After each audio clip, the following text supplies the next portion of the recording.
अरावली माता को बेचने की क्या मजबूरी थी? अलवर की कटिघाटी से नेता प्रतिपक्ष टीकाराम जूली का सरकार पर तीखा हमला। अलवर की कटिघाटी स्थित अरावली पर्वतमाला के नीचे नेता प्रतिपक्ष टीकाराम जूली ने एक अहम प्रेस कॉन्फ्रेंस करके राज्य और केंद्र सरकार को कटघरे में खड़ा किया।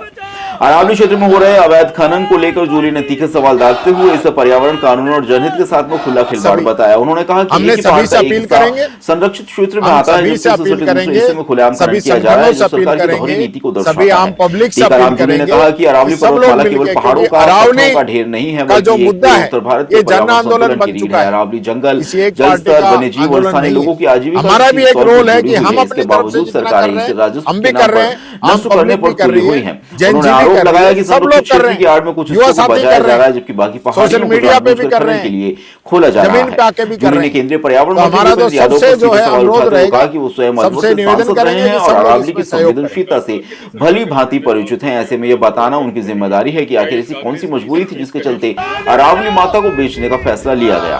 उन्होंने कहा कि क्या विकास के नाम पर पर्यावरण की बलि देना ही एकमात्र रास्ता बचा है। नेता प्रतिपक्ष ने यह भी याद दिलाया कि अरावली पर्वतमाला में खनन पर सुप्रीम कोर्ट पहले ही रोक लगा चुका है। इसके बावजूद सरकार के द्वारा नए नियमों और आदेशों के जरिए भ्रम फैलाया जा रहा है। जूली का दावा है कि इन नए प्रावधानों के चलते अरावली क्षेत्र की लगभग 90% पहाड़ियां खनन के दायरे में आ सकती हैं, जो आने वाले समय में एक बड़े पर्यावरणीय संकट को जन्म देगा। प्रेस कॉन्फ्रेंस के दौरान उन्होंने कहा कि अवैध खनन से न केवल पहाड़ खत्म हो रहे हैं, बल्कि जल स्रोत सूख रहे हैं, भूजल का स्तर लगातार गिर रहा है और तापमान में असामान्य वृद्धि हो रही है। इसका सीधा असर किसानों, पशुपालकों और आम जनता पर पड़ रहा है। उन्होंने चेतावनी दी कि अगर समय रहते अरावली को नहीं बचाया गया तो आने वाली पीढ़ियों को इसका भारी खामियाजा भुगतना होगा। हमारे चैनल आवाज 9 न्यूज को लाइक, शेयर एंड सब्सक्राइब जरूर करें।